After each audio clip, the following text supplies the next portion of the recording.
Hello student, this is Neha Dikshit and I welcome you all to Vidya हट।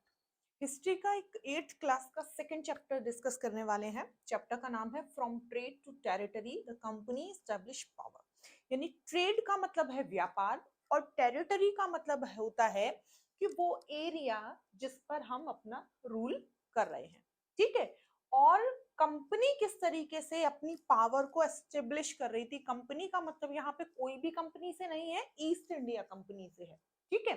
तो east India company के बारे में पढ़ेंगे और कुछ जो ईस्ट इंडिया कंपनी के आने से पहले कुछ रूलर्स थे हमारे यहाँ, उनके बारे में डिस्कस करेंगे। ठीक है। तो ट्रेड से लेके किस तरीके से टेरिटरी पर उन्होंने अपना एकाधिकार जमा लिया, रूल किया, इस बारे में ये चैप्टर है। ठीक है। तो स्टार्ट करते हैं भाई, चलिए देखते हैं chapter second history 8th class. क्या क्या पढ़ेंगे इस वाले चैप्टर में। तो देखिए छोटे से एक पॉइंट में डिस्कस कर लेते हैं। The company establish power, company ने किस तरीके से पावर को एस्टेब्लिश किया, स्थापित किया। East India company comes east, सबसे पहले इंडिया के कौन से हिस्से में आई और कहां से आई। ठीक है।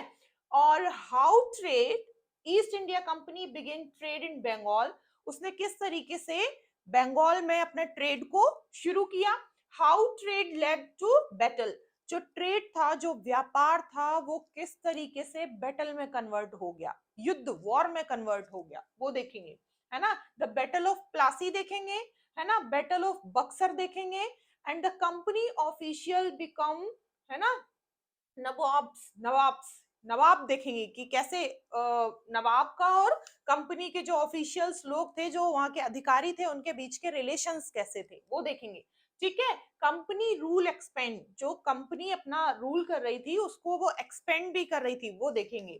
ठीक है।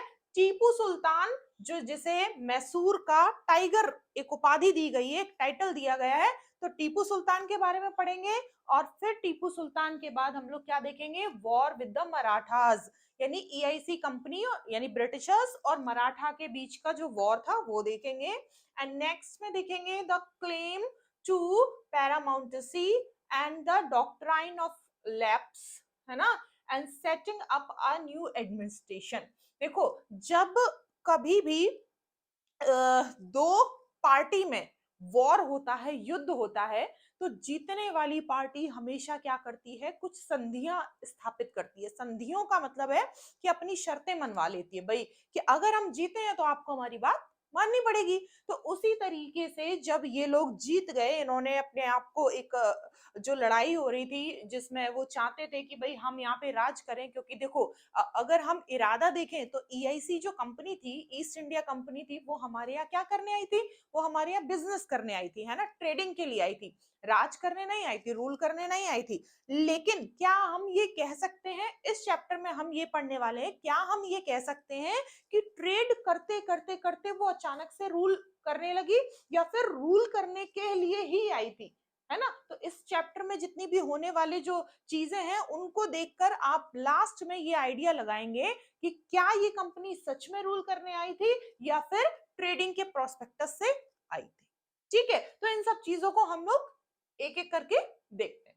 चलिए स्टार्ट करते हैं। यहाँ पे औरंगजेब से देखिए कितनी खूबसूरत सी तस्वीर हमारे औरंगजेब जी की। खूबसूरत इसलिए है क्योंकि सिर्फ शक्ल ही खूबसूरत नहीं है, इनका कैरेक्टर भी बहुत ज्यादा खूबसूरत है। कैसे कि अगर ऐसा होता है ना कि कई बार एक वंश की अगर हम लोग बात करते हैं, एक वंश की कि भाई इसका बेटा, इसका बेटा, इसका बेटा, फिर इसका बेटा, तो जो सबसे लायक बेटा होता है उसकी बात जरूर करते हैं, है ना, और उसी को तो अच्छा कहते हैं कि भाई ये सबसे लायक बेटा था।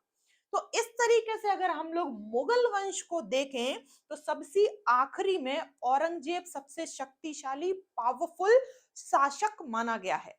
ठीक है। देखो यहाँ पे लिखा है कि Aurangzeb was the last of the most powerful, most ही कह सकते हैं, ठीक है, मुगल रूलर्स। यानी मुगल रूलर्स में अगर हम बात करें तो जो एक देखो कहते हैं कि एक एक हद तक अगर कोई सफलता की ऊंचाइयों पर पहुंच जाता है तो एक वक्त ऐसा भी आता है कि उसका डाउनफॉल भी शुरू है। यानी कि जो सीढ़ी ऊपर जाती है वही सीढ़ी नीचे भी आती है, डाउनफॉल भी हो सकता है। तो अगर हम देखें मुगल रूलर्स का, तो यहाँ तक तो सफलता ऊपर तक थी, बिल्कुल राइज। ठीक है। और अगर हम इनके बाद वाले शासकों को देखें कि इनके बाद क्या हुआ, तो सीढ़ी पहले तो ऐसे गई और फिर उसके बाद ऐसे गई। यानी कि यहां से अगर डाउनफॉल की कंडीशन पूछी जाए कि डाउनफॉल मुगल रूलर्स का कब से शुरू हुआ, तो फिर आप ये नाम बता सकते हैं कि इनके बाद से ही हमारे मुगल रूलर्स का डाउनफॉल शुरू हो गया। ठीक है, अब देखिए क्या कह रहे हैं, he establish control over a very large part of the territory, this is known now known as India. आज की डेट में इसको इंडिया कहते हैं, लेकिन जब उस टाइम पे जितनी भी टेरिटरी पर इन्होंने राज किया, बहुत सारी टेरिटरी पर राज किया, और आज की डेट में उसको क्या हम लोग जानते हैं, उस टेरिटरी को किस नाम से जानते हैं, इंडिया के नाम से जानते हैं। तो आफ्टर हिज डेथ इन, देखो इसकी जो डेथ हुई वो कब हुई बच्चा, 1707 में, 1707 में। ठीक है, यहां देखिए 1707 में मैनी मुगल गवर्नर्स यानी सूबेदार्स वो and big zamindars began asserting their authority and establishing regional kingdoms as powerful regional kingdoms, है ना, emerged in various part of India. Delhi could no longer function as an effective center. देखो, जब अभी हमने बात की कि कोई भी वंश चल रहा था किसी गांव में, समझ लीजिए किसी गांव में वंश चल रहा था कि इसका बेटा प्रधान, फिर इसका बेटा प्रधान, फिर इसका बेटा प्रधान, और सबसे जो लायक बच्चा था वो आखिरी में आके प्रधान बन गया। अब उसकी डेथ हो गई, तो जो आसपास के गांव वाले हैं वो क्या कोशिश करेंगे कि अभी तक तो भाई जो प्रधान था उसकी चल रही थी, वो सबसे लायक था, अब जो उसका बेटा वो उतना ज्यादा काम पे ध्यान देता नहीं है, दूसरी चीजों पे ध्यान दे रहा है, तो अब जब वो लायक नहीं है, ना उसको युद्ध की नीतियां पता है, ना उसको राज्य को चलाने का कोई आइडिया है, ना उसका मतलब जो दिमाग है किसी दूसरी ही चीजों में है, तो वैसा ही सेम यहाँ पे हो रहा था। तो उसका फायदा उठाकर जो रीजनल जो लोग थे, जैसे किंग वगैरह होते ना, आसपास के लोगों में भी तो छोटे छोटे जो राज्य होते, जैसे हमने लास्ट वाले चैप्टर में पढ़ा था, आप लोग को याद हो कि हमने सामंत बना दिए थे, किसी को जमीन दान में दे दी और भाई आज से तुम इसकी देखरेख करोगे, इसका मतलब तुम इसके मालिक हो, तुम इसके सामंत हो। राजा एक ही है, लेकिन थोड़ी सी जमीन किसी को दे दी और उसको सामंत नाम दे दिया, है ना। फिर सामंत क्या करते थे कि सामंत अपने आप को पावरफुल बनाकर अपने आप को महासामंत घोषित करके क्या करते थे, दूसरे लोगों पर रूल्स करने लगते थे। तो वैसी सेम चीज है, जो आसपास के रीजनल किंगडम थे उन्होंने क्या करने की कोशिश की, जो आसपास का हमारा पार्ट ऑफ इंडिया था उसको अपनी टेरिटरी में इमर्ज करने की कोशिश की, मिलाने की कोशिश की। ठीक है, अब देखो Delhi could no longer function as an effective centre. जब तक औरंगजेब था तब तक दिल्ली बहुत अच्छे से चल रहा था, मतलब एक इफेक्टिव सेंटर था, बहुत अच्छा कि हाँ प्रभाव प्रभाव डाल रहा था अपना दूसरे लोगों पर, दूसरे आसपास की टेरिटरी पर। लेकिन जैसे ही इसका पतन हुआ, जैसे ही इसकी डेथ हुई, इनकी जो डायनेस्टी थी उसका धीरे धीरे डाउनफॉल शुरू हुआ, तो चीजें जो थी वो इतनी ज्यादा इफेक्टिव नहीं रही, चीजें बदलने लगी। ठीक है, आगे देखते हैं।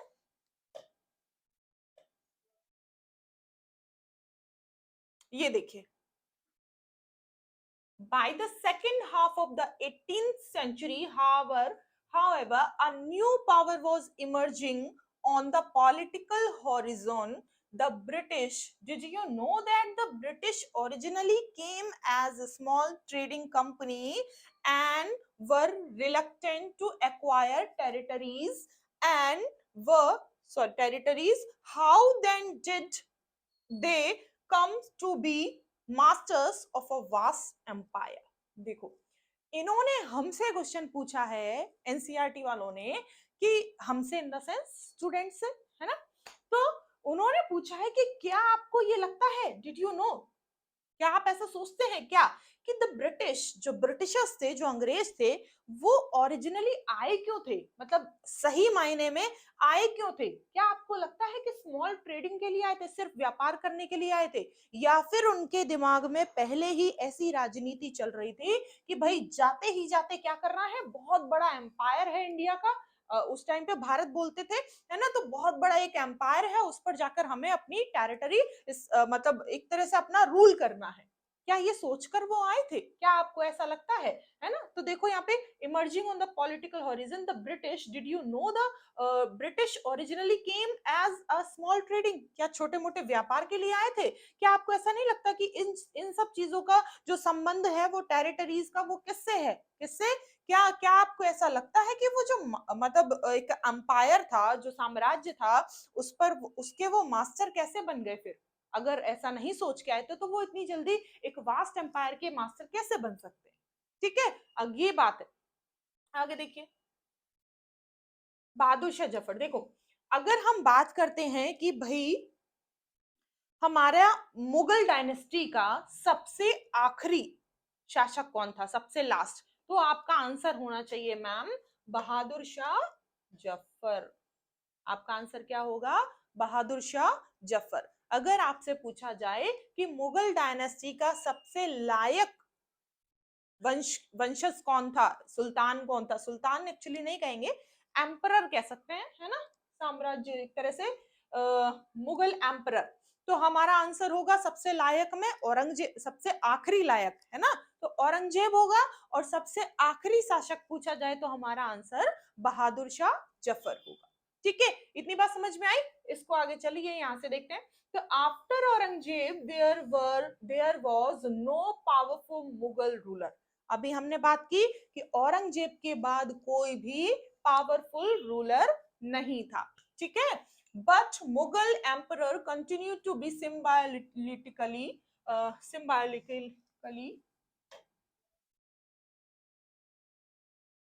important. In fact, when a massive rebellion against British rule broke out in 1857, Bahadur Shah Jafar, the Mughal emperor at the time, was seen as the natural leader.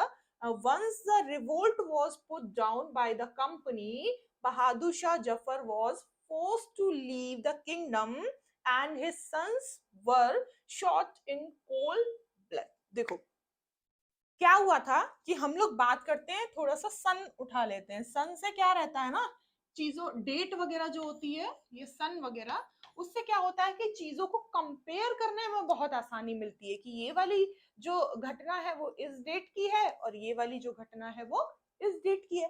तो हम जो बात कर रहे हैं, ये वाला जो पैराग्राफ है वो 1857 को लेकर बताया गया है, ठीक है।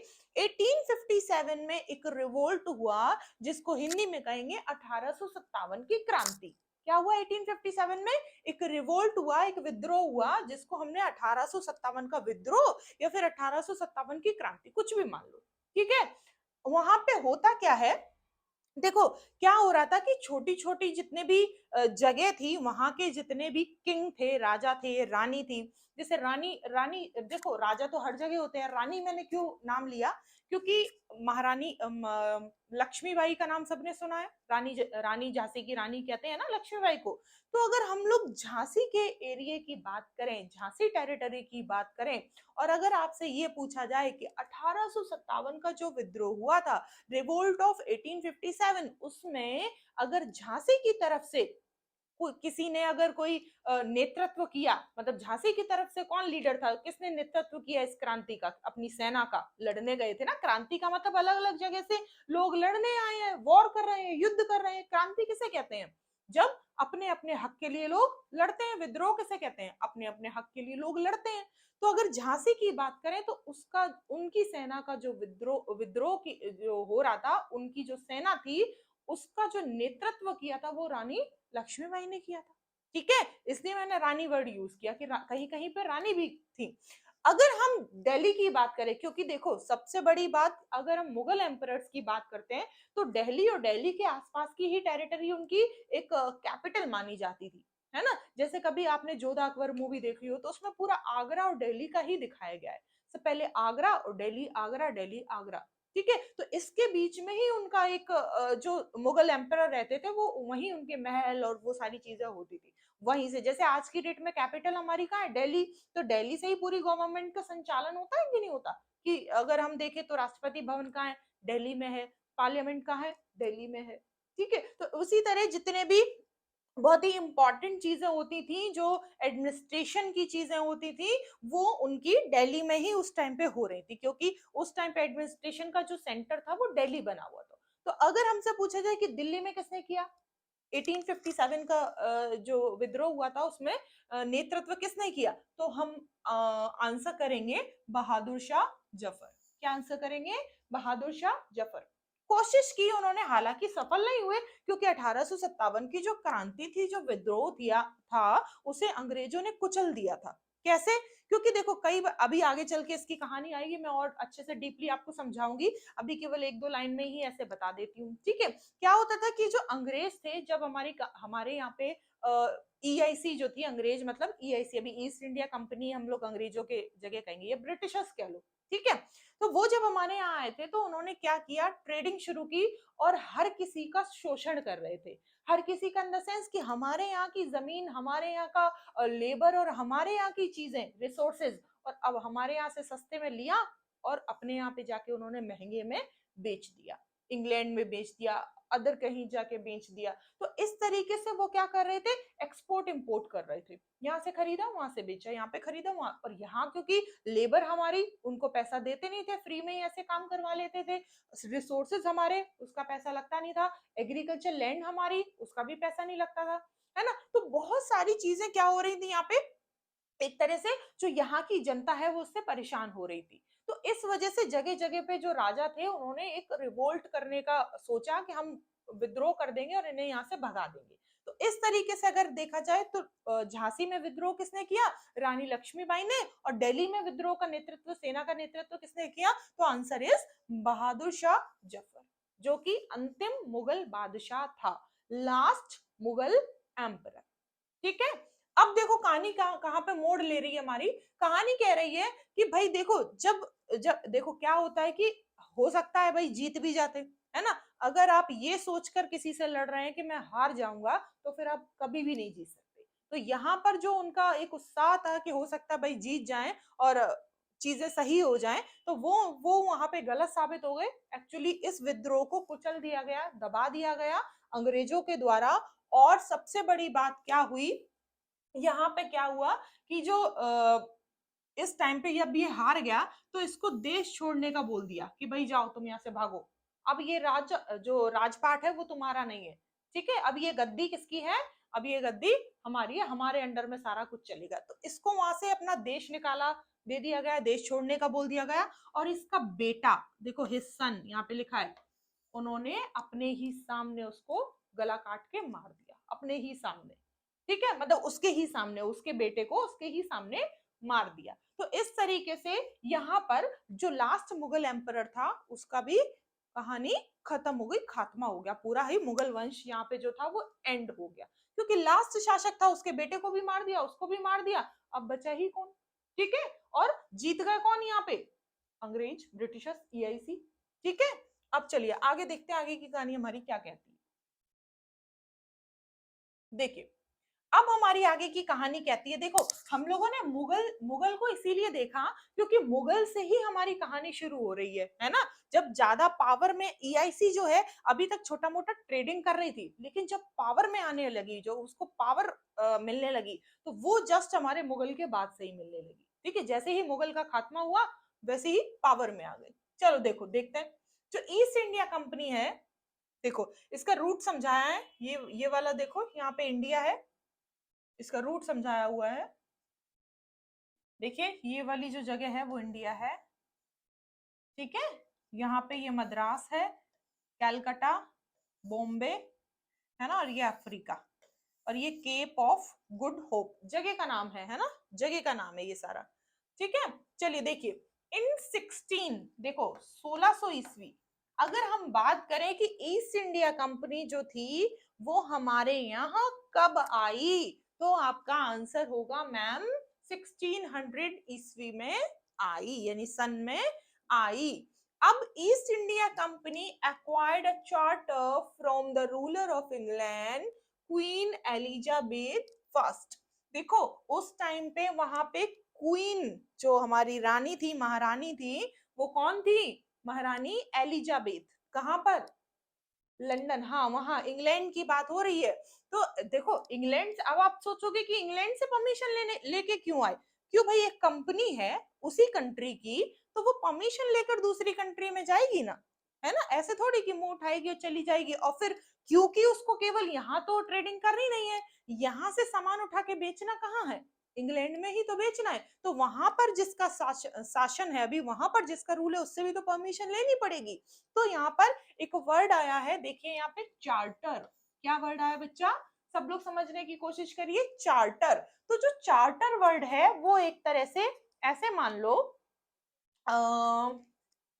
ऑफर लेटर, ठीक है, चार्टर का मतलब ऑफर लेटर, मान लो कि किसी स्कूल में एक टीचर को जाना है, ठीक है, उसने उस स्कूल से परमिशन मांगी कि भाई ये मतलब एक तरह से उसी स्कूल का टीचर था वो, है ना, उसने इस स्कूल से परमिशन मांगी कि भाई एक काम करो, हमें कहीं जाना है काम करने के लिए, और फिर हम वापस आकर यहाँ पे ही जो जो चीजें लेकर आएंगे वो वापस आकर यहीं पे देंगे, ठीक है, मतलब कि जैसे हो सकता है बुक्स मिल जाए उसको, या हो सकता है कुछ एग्जाम सेट पेपर मिल जाए, या फिर हो सकता है वो कुछ सीखने के लिए जा रहा हो, नॉलेज मिल जाए, लेकिन वो आके इस्तेमाल कहाँ करेगा, उसी स्कूल में आके करेगा, ठीक है।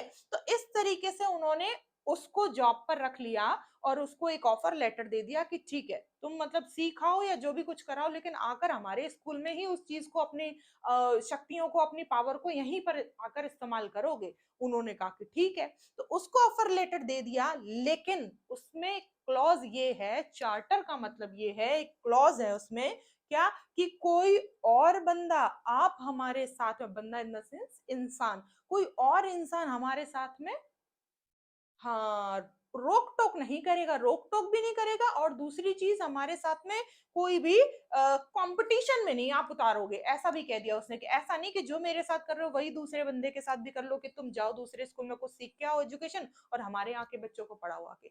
ये जो चीज रहेगी वो कैसी रहेगी, वो सिर्फ हमारे लिए ही रहेगी। तो उन्होंने एक चार्टर साइन किया, उन्होंने एक ऐसे विश्वास पत्र कह सकते हैं, वो चीज उन्होंने साइन की, और उन्होंने कह दिया कि भाई ठीक है, हमारे उसके साथ में कोई नहीं आएगा। यहाँ पे देखो, could in England could compete with the east India company, देखो क्या बोल रहे हैं कि नो अदर ट्रेडिंग ग्रुप, देखो साफ साफ लिखा है कि कोई भी ट्रेडिंग ग्रुप, है ना, इंग्लैंड के अंदर हमारे साथ compete नहीं करेगा। ये चार्टर उन्होंने लिया कि ये हमें भाई आश्वासन चाहिए आपसे महारानी जी, कि हम जो बिजनेस करने जा रहे हैं, लेकिन फिर उसके बाद कोई दूसरी कंपनी हमारे उसमें कंपटीशन में नहीं उतरेगी, यानी कि कोई भी हमें compete नहीं करेगी। देखो साफ साफ लिखा है, granted its soul the right to trade with the east. This meant that no other trading groups in England could compete with the East India Company. समझ आया चार्टर का मतलब? तो चार्टर का मतलब एक ऐसा कानूनी प्रपत्र, एक ऐसा पेपर जिस पर यह लिखा था कि आपके साथ कोई भी कंपनी compete नहीं करे, ठीक है, क्लियर है? अच्छा, किसने दिया, किसने किसने ये चार्टर साइन किया? इंग्लैंड के रूलर ने। इंग्लैंड में उस टाइम पे रूलर कौन था? महारानी एलिजाबेथ, ठीक है, इंग्लैंड की। उन्होंने किसको दिया ये चार्टर? ईस्ट इंडिया कंपनी को दिया। कब दिया? 1600 में दिया। और उसमें क्या लिखा था? उसमें ये लिखा था कि आपको राइट है क्या करने का? ट्रेड करने का विद द ईस्ट, ईस्ट की दिशा में आपको राइट है ट्रेड करने का, लेकिन कोई भी दूसरी कंपनी आपको कभी भी compete नहीं करेगी। समझ आया सबको? ये चीज उन्होंने बोल दी। चलिए आगे की कहानी समझते हैं, आगे क्या कह रहे हैं भाई। Again, the company could venture across the ocean looking for new lands from which it could buy goods at cheap prices and carry them back to Europe to sell at higher prices. The company did not have to fear competition from other English trading companies. भाई अब डर क्यों होगा, है ना, अब डर क्यों होगा जब आपने चार्टर ही साइन करा लिया, तो अब डर क्यों होगा आपको? आप तो बेडर होके अपना पूरा निडर होके काम करोगे। है ना। तो कंपनी कह रही है कि यहाँ पर वो क्या कर रही थी, for new lands from which the goods and at the cheap prices, वहां की जो जमीन थी नए नए इलाकों को खोज रही थी, है ना, कि कहां पर सस्ता सामान मिलेगा। चीप गुड का मतलब वो मतलब ऐसी ऐसी सामान ऐसी ऐसी जगह ढूंढ रही थी जहां पर सस्ता सामान मिले, और फिर उसको क्या करे कि एंड कैरी देम, उसको ले जाए बैक टू यूरोप, दोबारा से यूरोप के अंदर, और सेल कर दे एट हायर प्राइसेस। यहाँ पे चीप खरीदा, ठीक है, यहाँ पर उसने चीप खरीदा और यहाँ पर जाकर हायर प्राइसेस में सेल कर दिया, तो प्रॉफिट किसे हुआ, कंपनी को हुआ, है ना। तो और करने के देखो, बिजनेस ट्रेडिंग का मतलब ही यही है कि आपको प्रॉफिट होना चाहिए, वरना ट्रेडिंग का मतलब क्या है, व्यापार का मतलब क्या है, व्यापारी क्यों व्यापार करता है, क्योंकि उसको कुछ फायदा हो, है ना। और ऐसा भी नहीं कि घर पे सामान बनाएगा फिर बेचेगा, कहीं से खरीदा कहीं बेच दिया, है ना। जैसे कपड़ों की एक शॉप है, तो भाई कलकत्ता से, सूरत से, गुजरात से, और मतलब और दूसरी जगह से, दिल्ली से कपड़े लेकर आए और अपनी दुकान पे उन्होंने दूसरे को कपड़े बेच दिए, कपड़े घर पे तो नहीं बनाए उन्होंने, समझ रहे हैं। तो इस तरीके से ट्रेडिंग किया उन्होंने कि सस्ते लाए और महंगे बेच दिए। आगे देखिए क्या क्या कह रहे हैं, the company did not have to fear competition from other English trading companies. अभी मैंने बताया, जब चार्टर ही साइन करवा लिया महारानी जी से, तो फिर डर किस बात का, ठीक है, कोई नहीं करेगा कंपीट। आगे देखो, mercantile trading trading companies in those days made profit primarily by excluding competition so that they could buy cheap and sell, yes, simple सी चीज है, उसको ये डर था ही नहीं कंपनी को कि भाई हमारे कंपटीशन में कोई आ सकता है, क्योंकि प्रपत्र तो पहले ही साइन, कागज तो पहले ही साइन, डॉक्यूमेंट्स तो पहले ही साइन हो चुके थे, ठीक है। तो वो बेधड़क होके अपना क्या कर रही थी, सिर्फ अपने प्रॉफिट पर सोच रही थी, प्रॉफिट उसकी प्राइमरली वो थी नीड। अगर हम देखें तो सिर्फ और सिर्फ क्या कर रही थी दोज डेज, उसमें वो एक तरह से ये एक्सक्लूडिंग कंपटीशन, कंपटीशन को साइड में हटा के किस पे फोकस कर रही थी, अपने प्रॉफिट पे फोकस कर रही थी कि भाई हमें इतना प्रॉफिट चाहिए, ठीक है। आगे देखिए, the royal charter however could not prevent other European power from entering the eastern market। देखो, कितनी भी कोई कोशिश कर ले कि हाँ भाई ऐसा होगा वैसा होगा, तो रूल जो बनते हैं और जो नियम बनते हैं वो कुछ एक हद तक, कुछ एक टाइम तक ही काम आते हैं, है ना। हो सकता है 3 साल, 10 साल, 4 साल, 15 साल तक काम आए, उसके बाद कभी ना कभी तो भाई नियम तो बनते ही टूटने के लिए है ना। जैसे हमने डिसाइड किया आज से हम 4 बजे सुबह उठेंगे, हो सकता है भाई 4 के 5 भी हो सकते हैं, है ना। फिर हमने डिसाइड किया कि चलो कोई बात नहीं, 1 घंटा और बढ़ा देते, 5 बजे से उठेंगे, तो हो सकता है 1 महीने तक उठे और फिर 1 महीने बाद हम लोग 5:30 पे 6 बजे उठने लगे।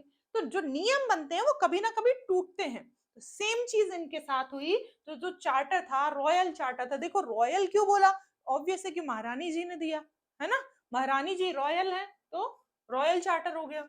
However, could not prevent other European power from entering the Eastern। जो चार्टर था वो रोक नहीं सका किसे, यूरोपियन पावर्स को, किसके लिए नहीं रोक सका, एंटरिंग द ईस्टर्न मार्केट, जो ईस्टर्न मार्केट था उसमें एंट्री करने से वो चार्टर इन लोगों को नहीं रोक सका। यानी कि जो चार्टर था भाई कंपटीशन को लेकर कि हमारे कॉम्पीट हमें कोई कंपनी नहीं करेगी, वो अब क्या हुआ, वो जो चार्टर था वो टूट गया, वो खत्म हो गया, उसका खारिज हो गया।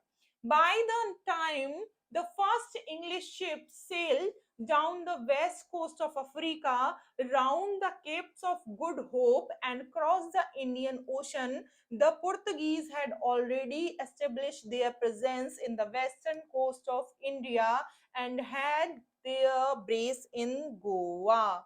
देखो, आप सबने कभी ना कभी पढ़ा होगा कहीं ना कहीं कि जो गोवा था वहां पर सबसे पहले कौन आए थे, इंडिया के अलावा की लोगों की बात कर रही हूं। तो इंडियंस जो थे वो बहुत बाद में गोवा में पहुंचे। जो गोवा की सबसे पहले जो खोज हुई थी वो की थी हमारे वास्को डी गामा ने। अगर हम कहें कि जो पुर्तगाली पहला पुर्तगाली था जिसने हमारे गोवा के अंदर, गोवा कहाँ है, इंडिया में, तो ऐसे भी बोल सकते हैं कि इंडिया के अंदर, है ना, ऐसे भी बोल सकते हैं। वैसे गोवा गोवा के रास्ते से आया था वो। तो जो पुर्तगीज थे, पुर्तगीज का मतलब पुर्तगाली, ठीक है, वो जो आए थे वो सबसे पहले एंट्री किसने की थी? वास्को डी गामा ने की थी, जो कि फर्स्ट पुर्तगीज था जो इंडिया में एंट्री की। कहाँ के जरिए? गोवा के जरिए। तो इनका ये कहने का मतलब है कि जब English ship sail down the west coast and Africa of Africa, Africa के वेस्ट कोस्ट पे ये जो आए थे round the capes of wood, देखो अभी मैंने जस्ट एक ऊपर वाली स्लाइड है उसमें मैंने बताया है, ये देखिए यहां से, ठीक है, रास्ता कौन सा अपनाया? ये देखो लिखा है केप ऑफ गुड होप, ये रास्ता है हमारा, ठीक है, ये वाला यहां से होके फिर आए थे, है ना। अगर हम इंडिया में देखें तो गोवा कहाँ पे है? इस वाले उस पे है ना, कोस्ट पे। इस वाले कोस्ट पे तो नहीं है, गोवा इस वाले कोस्ट पे है। तो ये जो अफ्रीका यहाँ से जो जहाज आए थे वो इस तरीके से आए थे, ब्रिटिश, ठीक है, अफ्रीका को पूरा पार करके। देखो साफ साफ साफ लिखा है, देखिए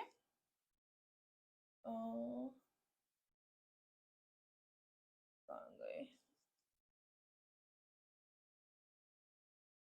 Vasco da Gama, sorry, royal charter could not prevent European power to entering, है ना। देखो by the time the first English ship sail down the west coast of Africa, Africa के वेस्ट कोस्ट से होते हुए कहाँ पे आए? राउंड द केप ऑफ, जो जगह है आप देखोगे, देखो ऐसे समझ लो थोड़ी देर के लिए कि ये है ईस्ट, ये है वेस्ट, ये है नॉर्थ और ये है साउथ। तो ऐसे समझ लो यहां से ये लोग आ रहे हैं ऐसे, तो वेस्ट कोस्ट ही तो पड़ा अफ्रीका का, तो वैसे ही उन्होंने बोला है, देखिए यहाँ पे कि जो वेस्ट कोस्ट था अफ्रीका का उससे होते हुए कौन से शहर में आए, और जो यहाँ पे है साउथ में वो है यहाँ पर अफ्रीका के साउथ में, बोल रही हूँ अफ्रीका जो पूरा है उसके साउथ में पड़ता है कौन सा जगह, उसको कहते हैं केप ऑफ गुड होप, ठीक है। उसको अक्रॉस करते हुए कहाँ पे आए? इंडियन ओशन, और इंडियन ओशन से सबसे पहले उन्होंने इंडिया के अंदर, यहाँ पे इंडिया है, इंडिया के अंदर गोवा से एंट्री करी, यानी गोवा में सबसे पहली प्रेजेंस उनकी देखी गई। had already established their presence in the western coast of India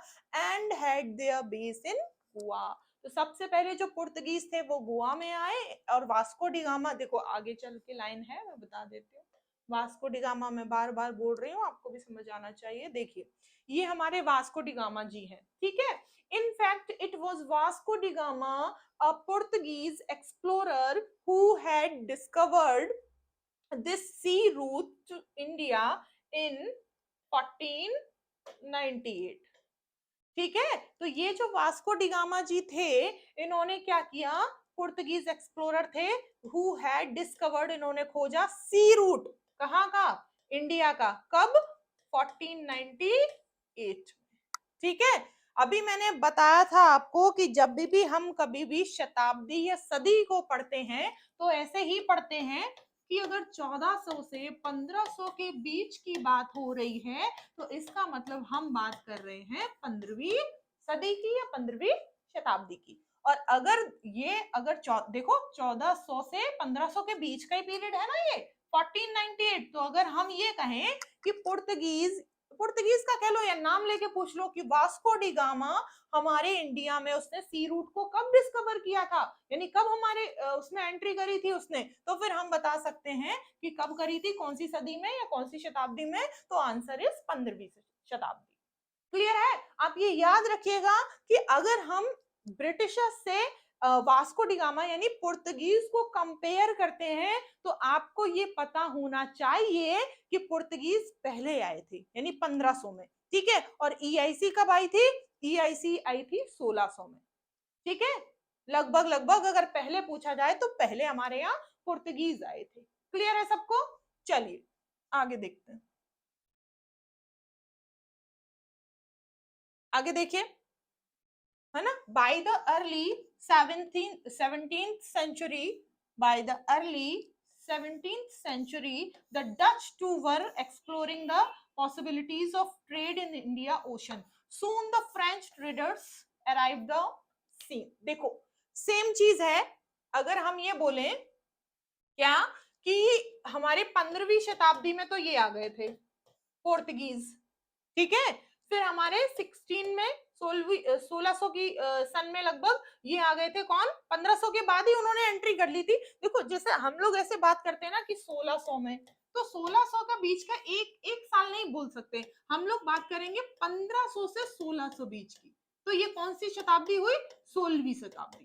ठीक है, तो अगर हम इसकी बात करते हैं तो ब्रिटिशर्स आ गए थे। और फिर हमने बात की, देखो, अर्ली 17th सेंचुरी, है ना, 17th सेंचुरी, यानी 1600 से लेकर 1700 तक की बात की है ना, 17वीं में। तो फिर 17वीं में कौन आ गए? डच आ गए। कौन आ गए? डच आ गए, है ना। और फिर जस्ट उसके बाद ही किसने हमारे इंडिया में एंट्री की? जस्ट फ्रेंच लोगों ने, फ्रेंच ट्रेडर्स यानी फ्रांसीसी व्यापारियों ने इंडिया में एंट्री ली। तो अगर हम एक क्रम देखें कि भाई पहले कौन आया, फिर कौन आया, फिर कौन आया, फिर कौन आया, इस तरीके से हम देखें तो सबसे पहले हम पोर्तुगीज कहेंगे, सेकंड हम लोग ब्रिटिशर्स कहेंगे, थर्ड हम लोग, देखो यहाँ पे जस्ट अभी बताया, डच, है ना, 17th लिखा है, देखो 17th में डच कहेंगे, फिर नेक्स्ट हम लोग किसे कहेंगे? फ्रांसीसी फ्रेंच कहेंगे। क्लियर है? तो सबसे पहले एक बार फिर से रिवाइज करते हैं। सबसे पहले कौन आया? पोर्तुगीज, हाँ। दूसरे नंबर पे ब्रिटिशर्स, तीसरे नंबर पे डच, चौथे नंबर पे फ्रांसीसी। ठीक है, वेरी गुड। चलिए आगे देखते हैं। The problem was that all companies were interested in buying the same thing. The fine qualities of cotton and silk produced in India had a big market in Europe.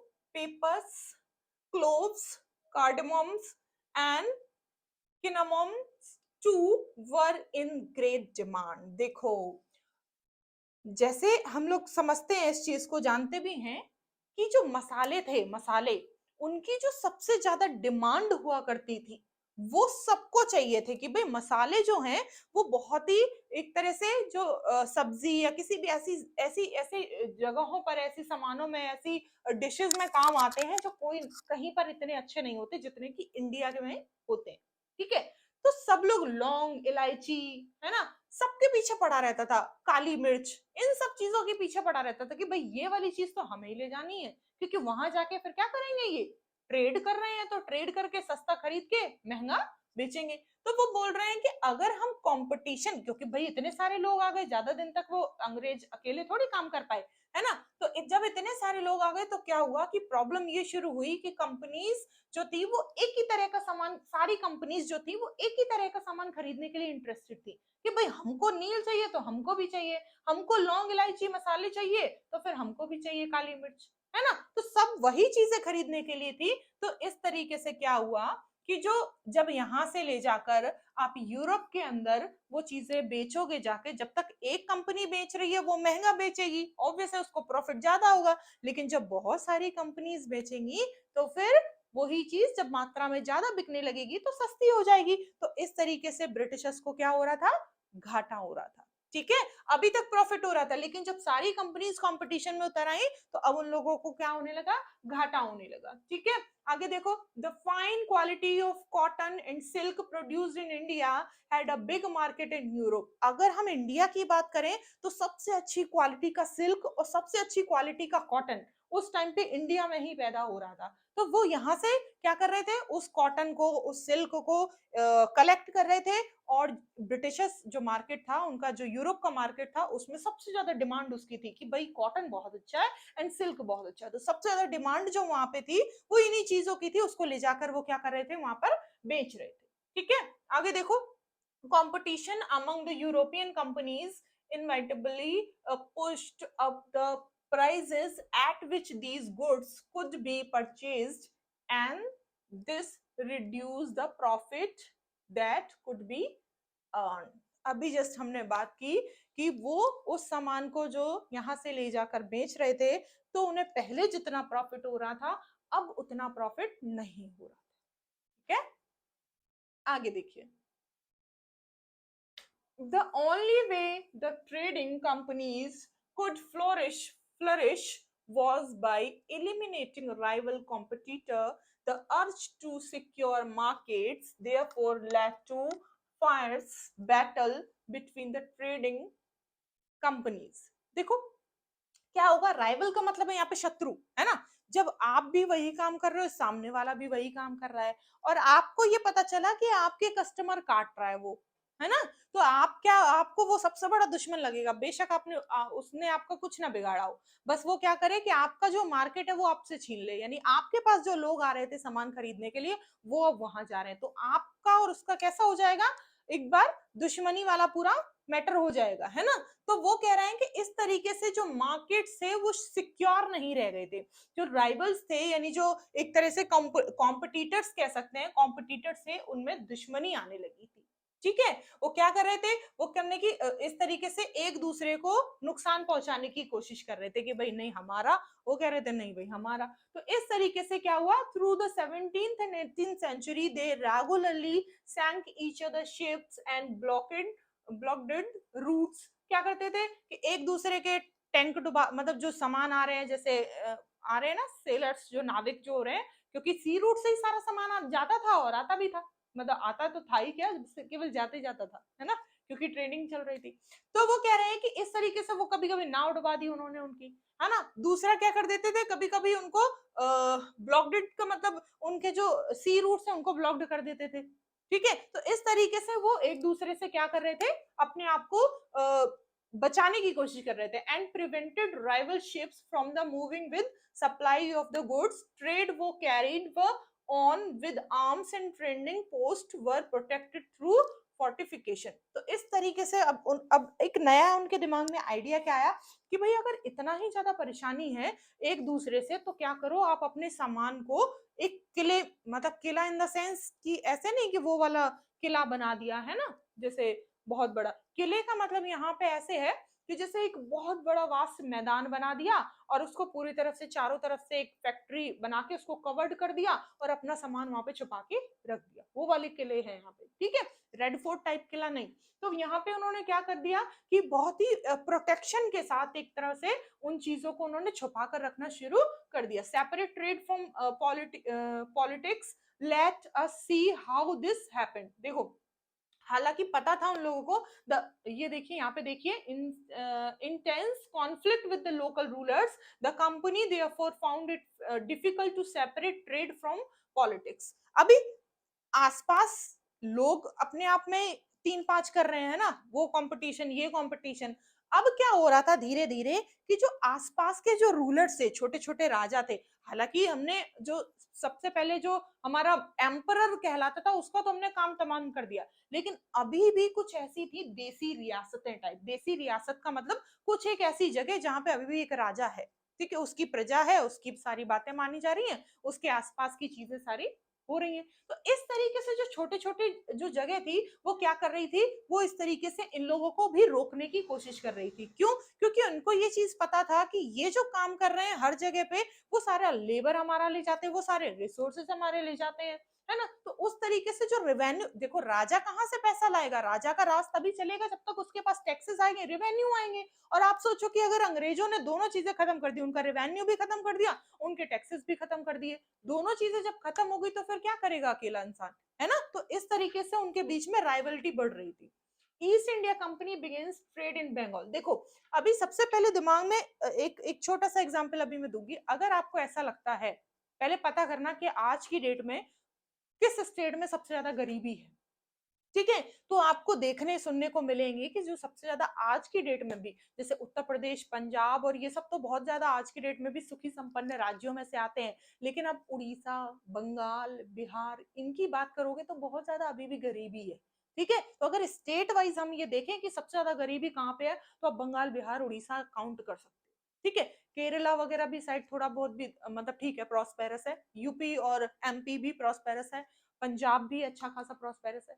तो यहाँ पे गरीबी की अगर हम बात करें तो सबसे अच्छा यहाँ पे एक लॉजिक हम लोग लगा सकते हैं कि सबसे पहले जो ईस्ट इंडिया कंपनी थी, जब उसने एंट्री करी तो सबसे पहले जो एक स्पॉट चुना, है ना, वो चुना हमारा बंगाल, कि सबसे पहले हम यहाँ अपना करेंगे। क्योंकि उस टाइम पे अगर हम देखें तो बंगाल बहुत ज्यादा समृद्ध राज्यों में से एक था, बहुत ही अच्छा था। तो एक तरह से हम ये कह सकते हैं कि अगर हम ये देखें कि एक चीज जो बहुत ही ज्यादा समृद्ध थी, बहुत ही ज्यादा रिच थी, हमने उसको लूटना शुरू किया और आखिर तक हम उसको, जब हमें आजादी आजादी हमें कब मिली, फ्रीडम हमें कब मिली, 1947 में, तो तब तक हमने अंग्रेजों का जो एक एकाधिकार और अंग्रेजों का रूल रहा है वो तब तक रहा है। तो हमने सोचो 1600 से शुरू किया है ना, और हमने 1947 तक उसको, हम लगातार उस पर राज कर रहे हैं, उसको लूट रहे हैं, लगातार हमने उसके रिसोर्सेस को अपने कंट्री में भेजा है। तो सोचो इतने दिन तक किसी भी चीज को अगर हम लूट रहे हैं, हम उसको अटैक कर रहे हैं, तो वो सबसे ज्यादा गरीब होगी ना। बाकी के जो हिस्से थे वहां पे देरी से आए ये लोग ब्रिटिशर्स, तो वो चीजें अभी भी थोड़ी सी रिसोर्सेस बचे हैं, और जिसको सबसे पहले लूटना शुरू किया और सबसे आखिर तक गए वो चीजें बाद में हुई। ठीक है, अभी देखो हुगली नदी का यहाँ पे एक पॉइंट है, वो डिस्कस करेंगे हम लोग। The first English factory was set up on the bank of the river Hooghly in 1651। अब अगर हम बंगाल बंगाल की बात करते हैं, तो बंगाल में देखिए हुगली नदी है ना, रिवर है हमारी हुगली, 1651 में उसके किनारे पर, बैंक पर हमने एक फैक्ट्री को स्टेब्लिश किया। फैक्ट्री मतलब हमने वहां पे फैक्ट्री लगाई कि अब हम एक काम करेंगे, हम जो एग्रीकल्चर लैंड थी उसका तो माल हम लोग लेते ही लेते थे और फिर अपने जाके यहाँ जाके बेचते थे। अब हम क्या करेंगे, मैन्युफैक्चरिंग का काम भी यहीं पे करेंगे। क्यों मैन्युफैक्चरिंग का काम करेंगे, तो हमारा लेबर का खर्चा बचेगा, क्योंकि लेबर भी हम कहाँ से उठाएंगे, यहीं से उठाएंगे। यहीं की एग्रीकल्चर लैंड, यहीं के रिसोर्सेस, यहीं का पैसा, यहीं की लेबर, यहीं पे लोग काम करने वाले, बस प्रिपेयर किया पूरा सारा माल और उठाकर ले गए। अब दिमाग चलाना शुरू किया, है ना। तो the first English factory was set up on the bank, मतलब एक नदी के किनारे पर, हुगली नदी थी उसके किनारे पर, हुगली नदी बंगाल में ही है बच्चा, ठीक है। तो 1651 में उन्होंने ये स्थापित की। So this was the base from which the company's traders, known that the time as factors operated, the factory has had a warehouse। ये देखिए warehouse का क्या मतलब है समझते हैं। were goods for export were stored। एक वेयर हाउस बनाया जिसमें जो सामान एक्सपोर्ट करने वाला था तैयार करते थे, यहीं पे ये लेबर उसको तैयार करती थी और उसको स्टोर करके रख देते थे और फिर बाद में उसको एक्सपोर्ट कर देते थे। And it had offices where company official set. देखो कुछ यहाँ पे, यहीं पे उन्होंने सारा काम शुरू कर दिया। कुछ ऑफिसेस बना लिए, रेजिडेंस बना लिए, जिसमें कौन रहेगा, जिसमें जो कंपनी के ऑफिशियल्स हैं, ऑफिशियल मतलब जो बड़ी बड़ी पदों पर अधिकारी हैं वो उस पर रहेंगे। एज ट्रेड एक्सपेंडेड, और अपने ट्रेड को क्या करेंगे, एक्सपेंड करेंगे। अभी तो कुछ लोग, एक कंपनी के लोग आए थे, अभी बड़े बड़े अधिकारी उन्होंने एक जगह पोस्ट करके भेजे कि इस वाली कंपनी में इसकी पोजीशन ये है, जैसे सीईओ वगैरह होते हैं ना, तो वैसे उन्होंने भेजे कि भाई तुम ये वाली पोजीशन पे जाओ, तुम ये हो और जाके अपना कंपनी का काम संभालो। तो उन्होंने अब लोग अपने जो एक तरह से जनता थी, जो लोग थे, वो बढ़ाने शुरू कर दिए। ठीक है, आगे देखिए, the company persuaded merchant and traders to come and settle near the factory. अब क्या हुआ कि किसी जगह पे, आज की डेट में भी ऐसा होता है, उस डेट में भी ऐसा होता था। ठीक है, आज की डेट में जैसे आप देखोगे कहीं एक बहुत अच्छा फैक्ट्री खुल गई, बहुत अच्छा स्कूल खुल गया, तो उसके आसपास लोग रहना शुरू कर देते हैं कि भाई अगर ये है तो कहीं ना कहीं एम्प्लॉयमेंट भी होगा, कि हो सकता है कल को हमारे बच्चे स्कूल में पढ़े, हो सकता है कल को किसी को जॉब स्कूल में करनी हो तो वो उसके लिए इजी रहेगा। तो कोई भी फैक्ट्री होगी, कोई भी स्कूल होगा, या कुछ भी ऐसा कोई चीज होगी जो एक तरह से क्या आपको, आपके लिए प्रॉफिटेबल है, प्रॉफिट दे रही है आपको, तो उसके आसपास लोग रहना शुरू कर देते। तो सेम चीज यहाँ पे हो रही थी क्या, कि फैक्ट्री जो सेट की गई थी उसके आसपास भी लोग रहना शुरू हो गए थे, है ना। अब आगे देखो क्या हो रहा है,